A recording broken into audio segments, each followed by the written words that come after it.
नमस्कार दोस्तों, स्वागत है आपका अपने YouTube चैनल गौरव ई स्टडी सर्कल में। गाइज, इस वीडियो में हम देशांतर और देशांतर रेखाओं के बारे में समझेंगे। इससे पिछले वीडियो में हमने अक्षांश और अक्षांश रेखाओं के बारे में समझ लिया था, राइट। तो चलिए शुरुआत करते हैं देशांतर और देशांतर रेखाओं की, अच्छे से समझते हैं। तो सबसे पहले हमें ये समझना होगा कि देशांतर क्या है। जैसे हमने समझा था कि अक्षांश क्या है और अक्षांश रेखाएं, देशांतर और देशांतर रेखाएं, इन दोनों में क्या होता है, अंतर होता है। देशांतर जो होता है वो कोणीय दूरी होती है, जैसे अक्षांश भी कोणीय दूरी था। और देशांतर रेखाएं क्या होती हैं, मेरिडियन ऑफ लॉन्गिट्यूड। देशांतर को इंग्लिश में बोलते हैं लॉन्गिट्यूड और देशांतर रेखाएं होती हैं मेरिडियन ऑफ लॉन्गिट्यूड्स, राइट। तो जब समान देशांतर को मिलाने वाली रेखा को हम क्या कहते हैं, देशांतर रेखा, राइट। अभी समझते हैं। देखिए, पृथ्वी की जो सतह है उस पर, ग्लोब पर जब आप देखोगे तो ग्लोब पर ये आपको जो हॉरिजॉन्टल, ये वर्टिकल लाइंस ये दिखाई दे रही हैं, राइट। ये सारी की सारी जो लाइंस हैं ये क्या कहलाती हैं, ये कहलाती हैं देशांतर रेखाएं, राइट। जैसे ये पैरेलल वाली लाइन क्या थी, अक्षांश रेखाएं, तो केवल हम देशांतर रेखाओं की बात करेंगे। और वर्टिकल लाइन क्या कहलाती है, अक्षांश रेखाएं, राइट। चलिए, इसी में हम समझेंगे कि ये जो रेड वाली लाइन है, इसमें देखिए, इसके सहारे जो मैं खींच रहा हूँ, इस रेड वाली लाइन को, इसको कहते हैं 0 डिग्री देशांतर। क्या है ये, 0 डिग्री देशांतर है, ठीक है, रेखा, 0 डिग्री देशांतर रेखा। तो ये क्या है, इसको हम बोलते हैं प्राइम मेरिडियन, यानी प्रधान याम्योत्तर। हिंदी में क्या बोलेंगे, प्रधान याम्योत्तर, राइट।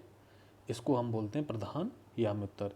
ये क्या है, ये प्रधान याम्योत्तर रेखा जिसे हम 0 डिग्री बोलते हैं, ये हमारे 0 डिग्री जो अक्षांश रेखा है, 0 डिग्री की अक्षांश रेखा है, उससे कहाँ पर मिलती है, ये यहाँ पर, ये दोनों मिलती हैं। और ये क्या है, गल्फ ऑफ गिनी, गिनी की खाड़ी, जो कि ये क्या है बीच में, ये अटलांटिक महासागर में पड़ती है, गल्फ ऑफ गिनी।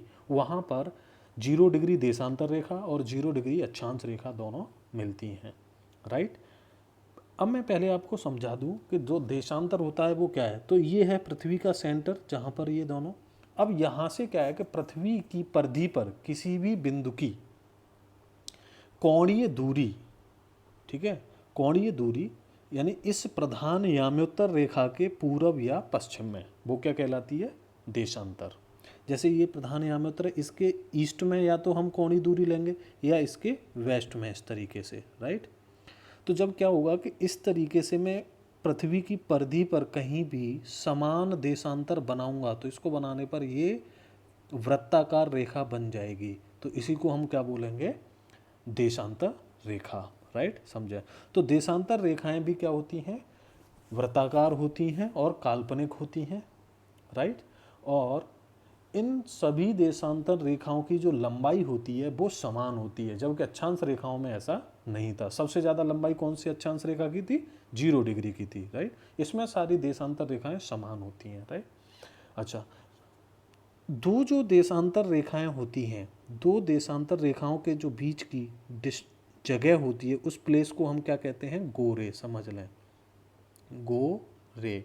ऐसे ही दो अक्षांश रेखाओं के बीच के स्थान को हमने क्या बोला था, जॉन या कटिबंध, राइट।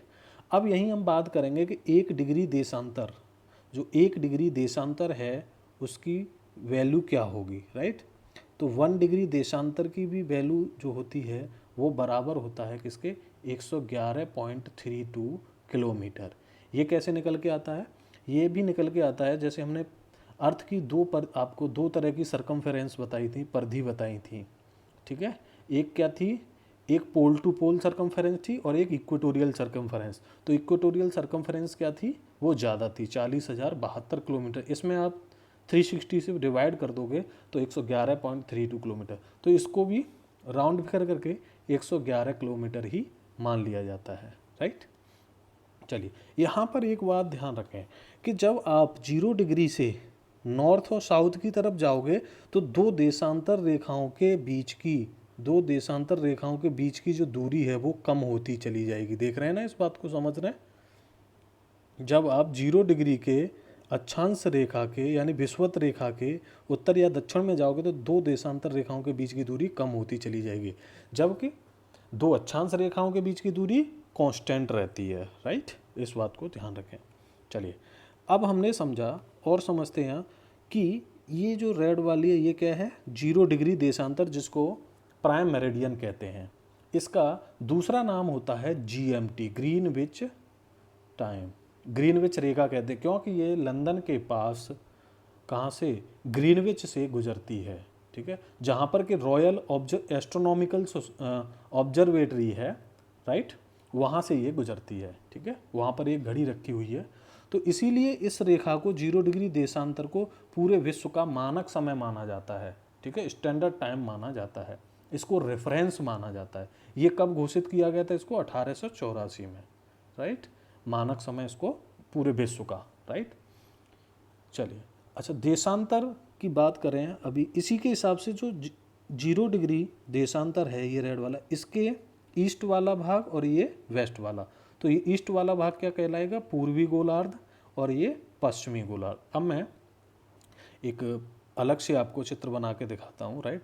जैसे ये है आपकी अर्थ, ओके, तो इसमें अर्थ को आपको मैं कल बता चुका हूँ कि अपने रियल एक्सिस से उसकी ज्योग्राफिकल एक्सिस 23.5 डिग्री का एंगल बनाती है, यानी 23 डिग्री पर झुकी हुई है। ये 0 डिग्री अक्षांश रेखा और ये 0 डिग्री देशांतर, ये दोनों कहाँ पर मिलती हैं, बता दिया मैंने, गल्फ ऑफ गिनी में मिलती हैं, राइट। तो यही है आपका क्या, यही जो रेखा है 0 डिग्री, ये प्राइम मेरिडियन है, प्राइम मेरिडियन। इसके जो ईस्ट वाला भाग होता है वो पूर्वी गोलार्ध और वेस्ट वाला भाग पश्चिमी गोलार्ध कहलाता है। अक्षांश के हिसाब से क्या था, उत्तरी गोलार्ध और दक्षिणी गोलार्ध, राइट। इस बात को आप समझ गए। चलिए इसका अब हम देखते हैं। इसको मैं 2D फिगर यदि बनाऊं तो इसको यदि 2D बनाया जाए तो इस तरीके से देशांतर का विस्तार है, 0 डिग्री से लेकर के 180 degree east, right, 180 degree east और 180 डिग्री वेस्ट, राइट। अब यहाँ से देख सकते हो आप, इस तरीके से बांटा गया है इस अर्थ को, राइट। अब यहाँ देखेंगे कि सारी देशांतर रेखाएं जो होती हैं वो पृथ्वी को 2 बराबर भागों में बांटती हैं, ठीक है। इसलिए सारी जो देशांतर रेखाएं होती हैं वो पृथ्वी को 2 बराबर भागों में बांटती हैं, और प्रत्येक देशांतर रेखा क्या होती है, एक बृहद सेमी सर्कल होती है, ठीक है। जैसे 0 डिग्री है वो 180 डिग्री के साथ में मिलकर के क्या बनाएगी, पूरा सर्कल बनाएगी, ग्रेट सर्कल, ठीक है। तो इस तरीके से इन देशांतर से आप देखोगे कि 180 ग्रेट सर्कल बनते हैं, देशांतर रेखाओं से कितने, 180 ग्रेट सर्कल, राइट, क्योंकि 2 सेमी सर्कल मिलकर के एक पूरा ग्रेट सर्कल बनाते हैं। जैसे आपसे पूछेगा कि जो 1 डिग्री ईस्ट है, 1 डिग्री ईस्ट है, किसके साथ मिलकर के पूरा ग्रेट सर्कल बना देगा, 179 डिग्री वेस्ट देशांतर के साथ में मिलकर के, राइट। ऐसे आपको पूछ सकता है कि 2 डिग्री वेस्ट किसके साथ मिलकर के पूरा ग्रेट सर्कल बना देगा, तो ये बनाएगा आपका 178 के साथ में, ईस्ट के साथ मिलकर के, राइट। तो ये समझ गए। तो इस प्रकार से सभी देशांतर रेखाएं मिलकर के कितने, 180 ग्रेट सर्कल बनाती हैं। अक्षांश में कितने ग्रेट सर्कल होते हैं, मात्र एक ही ग्रेट सर्कल होता है, राइट। कितने ग्रेट सर्कल होते हैं, एक, वो भी 0 डिग्री यानी विषुवत रेखा ही एकमात्र ग्रेट सर्कल है, राइट। अच्छा, जो देशांतर रेखाएं होती हैं उनका काम क्या होता है, देशांतर रेखाएं स्थानीय समय को काउंट करने में उपयोगी होती हैं, तो उस बात को भी हम यहीं पर समझ लेते हैं, कैसे स्थानीय समय को किस तरीके से काउंट करने में उपयोगी होती हैं। जैसे देखिए ये है अर्थ, ये 0 डिग्री देशांतर है और ये 0 डिग्री अक्षांश है, राइट, प्राइम मेरिडियन है, और ये 0 डिग्री का क्या है आपका विषुवत रेखा, राइट। चलिए तो हमने बताया कि ये पूर्वी गोलार्ध हो गया, इसके पूर्व, और ये पश्चिमी गोलार्ध। तो जब सबसे पहले समझेंगे कि देशांतर के हिसाब से कोई भी वस्तु या कोई भी जहाज है, कोई व्यक्ति है, यदि इसके ईस्ट साइड में जाएगा तो समय प्लस हो जाएगा राइट साइड में, और यदि के लेफ्ट साइड में जाओगे तो समय क्या हो जाएगा, माइनस। ये हम इसको बेस बना रहे हैं GMT को, ग्रीनविच मीन टाइम को। अब इसमें कोई भी हो सकता है, किसी भी देशांतर को आप ले सकते हो। जब किसी भी देशांतर के आप राइट साइड में जाओगे तो समय प्लस होगा, लेफ्ट साइड में जाओगे तो माइनस होगा, राइट। क्योंकि GMT हमारा मानक समय है तो मैंने इसको ले लिया है। इसके यदि राइट में गए तो प्लस होगा और लेफ्ट में गए तो माइनस, और ये सारे देशांतर के लिए लागू होता है। अब समझते हैं कितना प्लस होगा कितना माइनस होगा, ये बात समझ लें। तो देखिए जो अर्थ है हमारी वो 24 आवर में कितना एंगल घूम जाती है, 360 डिग्री, राइट। कितना, 360 डिग्री घूम जाती है, ओके। तो 360 डिग्री घूम जाती है, तो 1 घंटे में आप यहाँ से निकालोगे तो कितना, 15 डिग्री, राइट। यानी 1 घंटे में कितना घूम जाएगी, 15 डिग्री घूम जाएगी। और यहीं से हम निकालें कि इसको 1 डिग्री घूमने में कितना समय लगेगा, तो 4 मिनट का समय लगेगा। इस बात को ध्यान रखें। तो 1 घंटे में 15 डिग्री घूम जाती है, राइट। तो अब देखिए अगेन उस चित्र को देखते हैं। ये मैंने बनाया 0 डिग्री, 180 डिग्री वेस्ट और 180 डिग्री ईस्ट, राइट। ये है। तो देखिए अब क्या है कि जब अर्थ गुजरेगी कोई भी व्यक्ति, इसके आप यदि राइट में जा रहे हो या इसके लेफ्ट में जा रहे हो, तो राइट में जाओगे प्लस होगा, लेफ्ट में जाओगे माइनस, ठीक है। जैसे मान लीजिए कि आपसे पूछ लिया उसने 0 डिग्री देशांतर पर समय हो रहा है दोपहर के, मान लीजिए शाम के 3 PM का टाइम हो रहा है इस देशांतर पर, तो वो पूछ लेगा बताइए 75 डिग्री ईस्ट पर क्या समय होगा देशांतर पर। तो आपको पता है किधर जाना है, इसके पूरब में जाना है, राइट साइड में जाना है। आपको पता है कि 15 डिग्री, हर 15 डिग्री को चलने में कितना, 1 घंटे का समय लगता है। तो 75 डिग्री को चलने में कितना, 3 घंटे का समय लगेगा। तो यहाँ पर 3 PM है तो यहाँ पर क्या हो जाएगा, 6 PM, ठीक है। ऐसे ही यदि इधर पूछ लेता कि 75 डिग्री वेस्ट पर क्या समय होगा, तो 3 घंटे आप पीछे कर देते उसे, ठीक है। तो कितना आ जाता, 12 बजे का समय आ जाता। अच्छा ये समझिए कि यहाँ समय प्लस क्यों होता है, इधर समय माइनस क्यों होता है, इसको भी समझ लें। इसको भी मैं समझा देता हूँ कि जो आपका पूर्वी गोलार्ध है, राइट, पूर्वी गोलार्ध है, उसका जो समय है वो प्लस क्यों रहता है और पश्चिमी गोलार्ध में समय माइनस में क्यों रहता है, इसको समझना है। तो आपको पता है कि जो अर्थ है वो एंटी क्लॉकवाइज गति करती है, ठीक है, मूव करती है, ठीक है।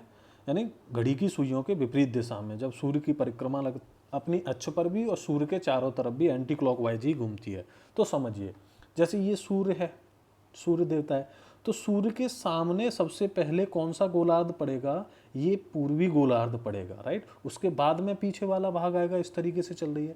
तो यहाँ पर सुबह पहले हो जाएगी तो यहाँ का टाइम क्या होगा, आगे होगा, और ये वाला टाइम पीछे होगा। समझ गए कि नहीं समझ गए, ठीक है।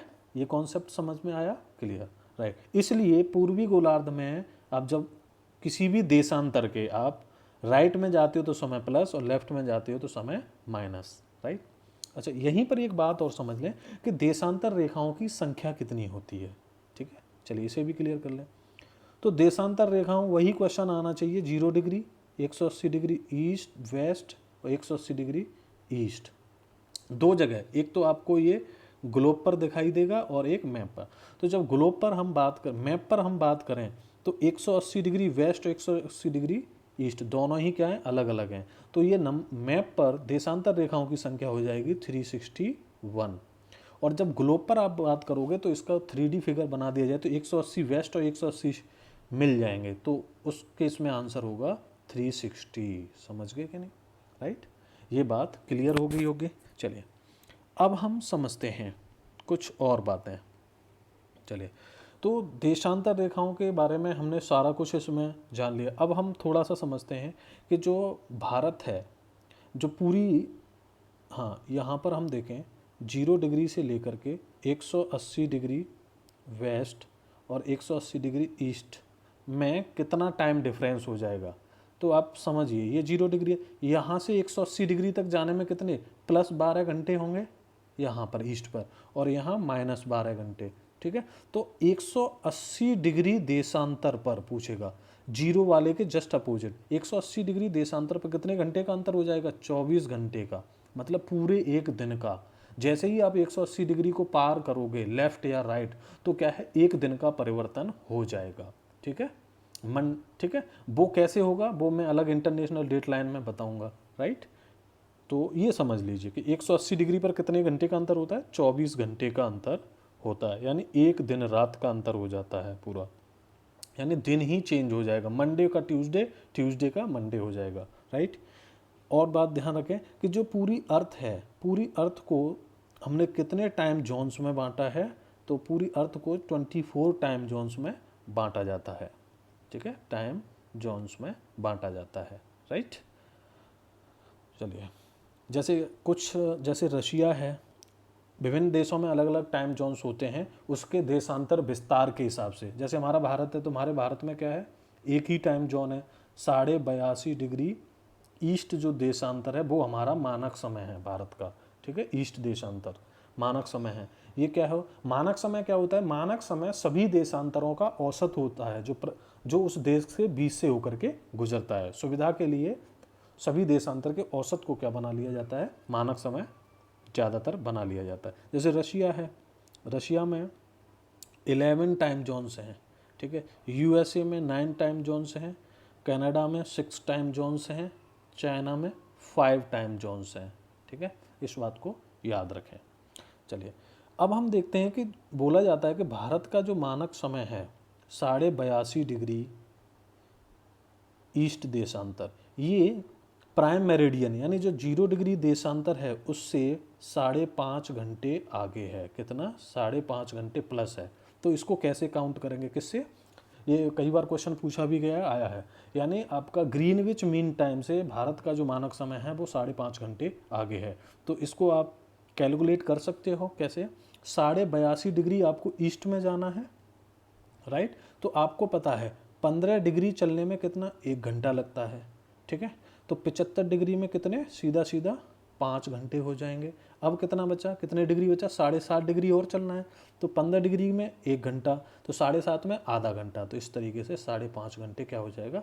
आधा हो जाएगा। जैसे यहाँ पर या दोपहर के 12 बज रहे होंगे, 0 डिग्री पर देशांतर है, यानी ग्रीनविच जो रेखा है उस पर यदि 12 बज रहे होंगे, तो भारत में उस समय 82.5 डिग्री ईस्ट देशांतर पर कितने बज रहे होंगे? 5:30। जैसे दोपहर के 12 बज रहे हैं तो यहाँ पर 5:30, शाम के 5:30 बजे का समय हो रहा होगा। इस बात को ध्यान रखें। तो देशांतर का उपयोग क्या है? लोकल टाइम्स को ज्ञात करने में बहुत किया जाता है। राइट, तो इसमें हमने देशांतर के बारे में पूरी तरीके से जान लिया है, काफ़ी अच्छी से। अब हम क्या है कि अगले वीडियो में मैं आपको बताऊंगा कि जो कर्क रेखा, मकर रेखा है वो, और आपकी कर्क रेखा, मकर रेखा और विषुवत रेखा, ये किन किन देशों से होकर के गुजरती हैं, इन सब के बारे में हम जानेंगे। राइट दोस्तों, यदि वीडियो अच्छा लगा है तो वीडियो को लाइक करें, कमेंट करके ज़रूर अपने विचार हमें बताएं। ठीक है, और चैनल को सब्सक्राइब करना ना भूलें। आप लोग चैनल को सब्सक्राइब नहीं कर रहे हैं, और अपने दोस्तों के बीच में वीडियो को ज़्यादा से ज़्यादा शेयर करें। वीडियो देखने के लिए बहुत बहुत धन्यवाद।